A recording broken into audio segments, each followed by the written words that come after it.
Welcome to Miss Scarlett. Subscribe and don't miss out on Patreon. Have fun!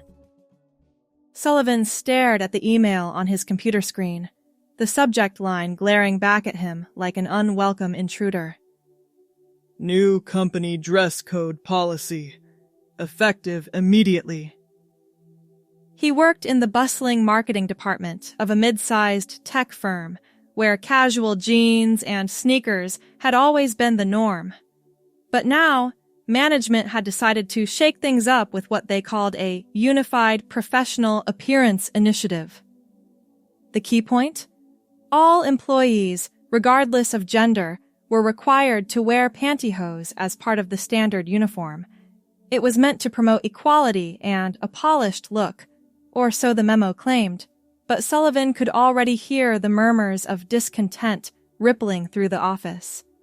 He leaned back in his chair, running a hand through his short blonde hair, feeling a mix of disbelief and irritation. Pantyhose? For everyone? It seemed absurd, like something out of a satirical sketch.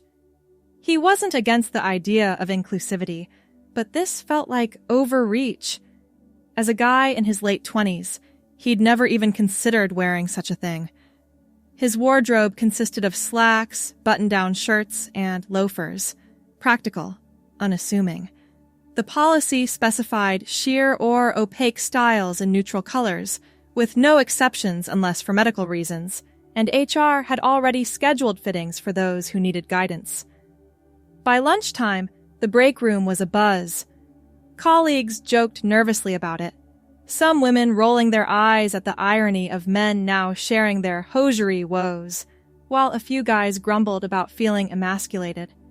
Sullivan kept quiet, sipping his coffee and pretending to scroll through his phone. Deep down, though, a strange curiosity flickered. What would it feel like? He pushed the thought away, focusing on his afternoon tasks. That evening, after work, he found himself standing in the hosiery aisle of a department store, cheeks flushing under the fluorescent lights.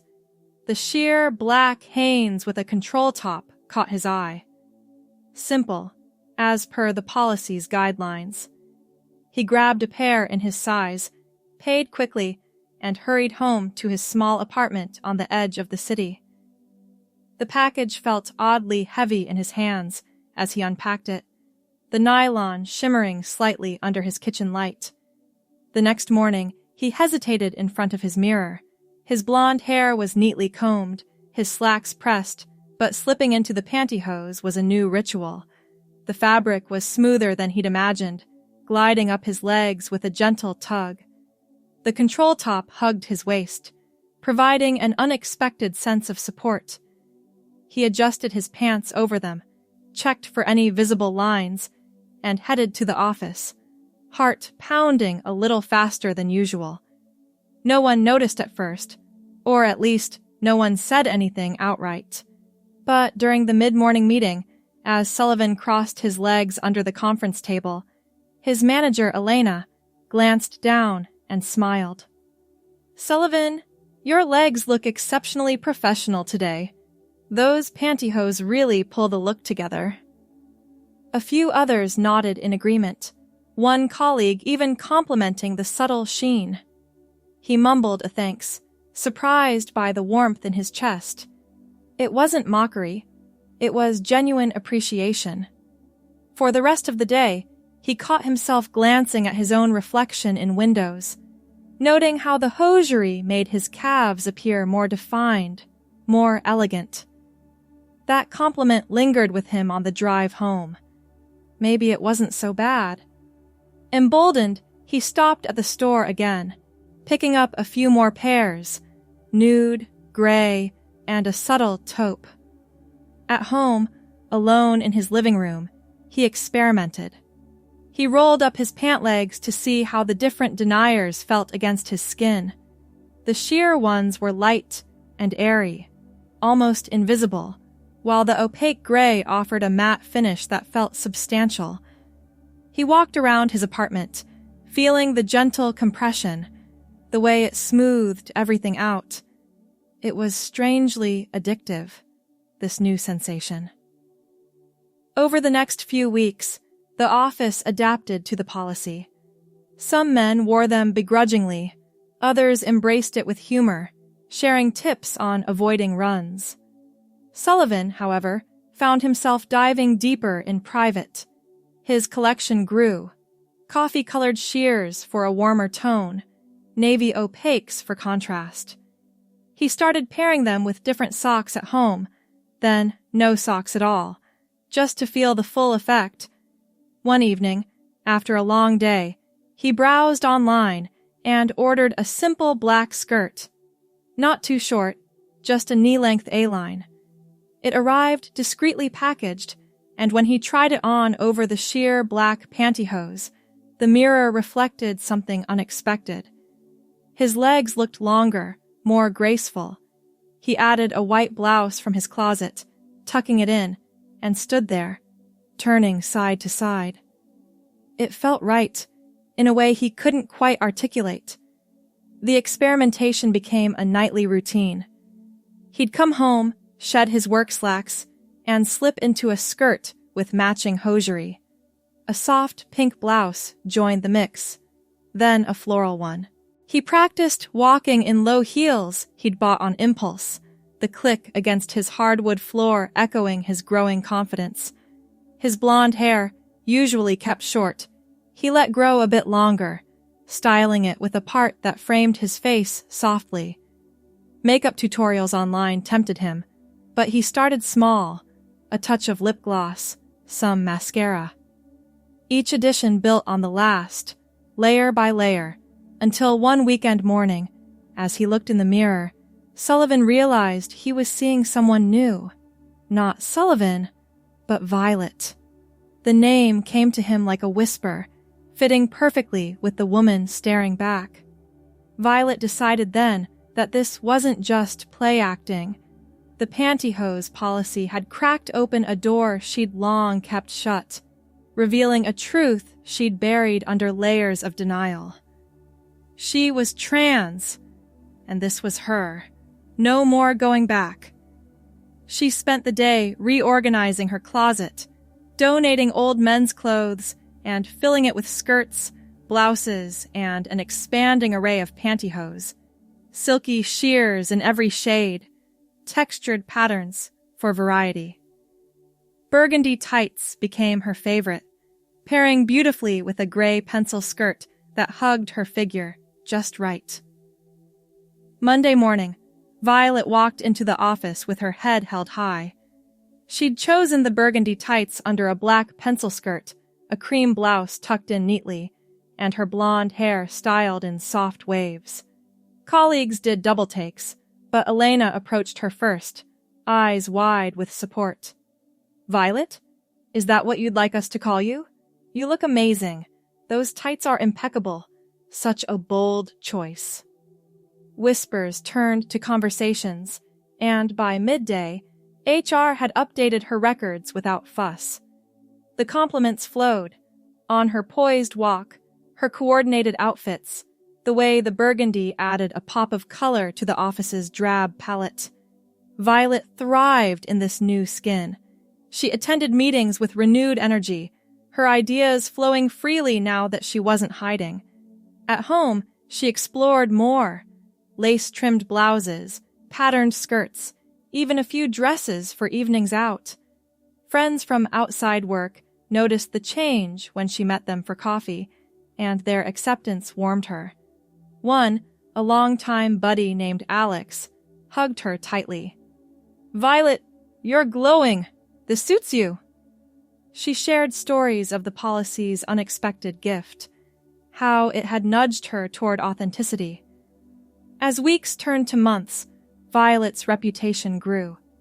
She became the go-to for hosiery advice in the office, recommending brands for comfort, deniers for different seasons. Her burgundy tights with pencil skirts became her signature, turning heads in the hallways. She joined a local support group for trans individuals, finding community and sharing her journey. Evenings were spent journaling her thoughts, the nylon on her legs a constant reminder of her evolution. One crisp autumn day, Violet arrived at work early, her burgundy tights shimmering under a wool pencil skirt. She settled at her desk, diving into a project pitch. The office hummed with activity, but a new email pinged. Company-wide announcement. Management was expanding the dress code, encouraging more personalized expressions. Violet smiled, ideas already forming for her next outfit. Her confidence spilled into social life. She signed up for a painting class, where she met like-minded artists. In her favorite burgundy ensemble, she felt at ease, brushes flying across the canvas. One classmate, a woman named Mia with a warm smile, complimented her style. "Those tights are stunning! Where do you find them?" Their conversation flowed into coffee dates, building a friendship that hinted at more. At work, Violet took on leadership roles, mentoring new hires on the policy and beyond. She organized a workshop on professional presentation, demonstrating how hosiery could enhance any look. Her blonde hair now fell to her shoulders, styled in elegant updos for formal days. The control top of her Hanes pairs remained a staple, but she ventured into luxury brands, silky textures that made her feel luxurious. Holidays approached, and Violet hosted a small gathering at her apartment, decorated with twinkling lights. Guests arrived, admiring her festive red skirt paired with sheer black tights, a nod to her first pair. Laughter filled the air as they shared stories, Violet's transition inspiring others to open up about their own hidden truths. In the new year, challenges arose. A client meeting required travel, and Violet packed carefully. Several pairs of burgundy tights, pencil skirts in neutral tones, blouses that flattered. The trip went smoothly, her presentation winning praise, but on the flight home, turbulence shook her nerves. She smoothed her skirt, feeling the familiar nylon, grounding her. Back home, Violet explored fashion blogs, curating a wardrobe that reflected her personality, vibrant yet professional. She added accessories, delicate necklaces, earrings that dangled just so. Her mornings began with selecting the perfect pair, the ritual setting a positive tone. One evening, as she relaxed in a flowing maxi skirt and opaque tights, her phone buzzed with a message from Mia. "Want to catch that art exhibit downtown?" Violet agreed, excitement bubbling. They wandered the gallery, discussing pieces, their hands brushing occasionally. Mia's admiration for Violet's style deepened their bond. Work projects intensified, with Violet leading a campaign that incorporated inclusive themes. She collaborated with designers, suggesting hosiery elements in visuals. Her input was valued, her burgundy tights a constant in team photos. Spring brought renewal. Violet planted a small garden on her balcony, tending it in casual skirts and lighter denier hose. The growth mirrored her own, from tentative roots to blooming confidence. A company retreat loomed, promising team building in the countryside. Violet prepared outfits for hikes and dinners, ensuring her feminine presentation remained intact. The event fostered connections, with bonfire chats revealing shared experiences. Upon return, Violet reflected on her journey. The policy had been the spark, but her embrace of Violet was the flame. She volunteered at trans youth events, sharing safe-for-work stories of self-discovery, always in her signature look. Summer heat tested hosiery choices, leading her to ultra-sheer options. She adapted, pairing them with linen skirts, staying cool and composed. A promotion came unexpectedly. "Violet, your dedication and style inspire us all," Elena said. In her new role, she oversaw creative teams, her burgundy tights a symbol of her poise. Personal life flourished too. Mia confessed feelings over dinner, and Violet reciprocated, their first kiss sweet under city lights. They explored together, Violet always dressed in her true form, skirts, blouses, hosiery defining her silhouette. As fall returned, Violet attended a fashion seminar, networking with industry pros. Her impeccable choices earned invitations to collaborate on inclusive lines. One day, while shopping for new tights, she overheard a conversation about expanding the policy nationwide. Intrigued, she wondered what changes it might bring. Her relationship with Mia deepened, weekend getaways filled with laughter and shared dreams. Violet's blonde hair caught the sunlight as they walked hand in hand, her pencil skirt swaying. At work, a new intern shadowed her, wide-eyed at her expertise. "How do you always look so put together?" Violet smiled, explaining her favorites. Evenings often ended with quiet reflection, slipping into comfortable loungewear over tights, journaling progress. A surprise audit from corporate tested the office, but Violet's preparation shone, her professional demeanor unwavering. Friends threw her a 1 year as Violet party, toast celebrating her authenticity. She wore her burgundy tights proudly, heart full. Winter brought snow, and Violet layered with thicker opaques under wool skirts, braving the chill. A family reunion loomed, her first as Violet. Nerves fluttered, but she chose an elegant ensemble, ready to share her truth. The gathering was warm, relatives embracing her with open arms. "You look beautiful, Violet," her aunt said, admiring the tights. Back in the city, Violet pursued hobbies, dance classes in flexible skirts, the movement freeing. Work accolades piled up, her name mentioned for awards. Mia proposed a trip abroad, and Violet planned outfits meticulously, excitement building. As they boarded the plane, Violet felt a surge of possibility. But midway through the flight, an announcement crackled. Unexpected delays due to a storm, stranding them in an unfamiliar city. Alone in the hotel, with limited luggage, Violet wondered how she'd maintain her style without her full wardrobe, the challenge just beginning. Hope you enjoyed the story so far. The rest will be available on Patreon.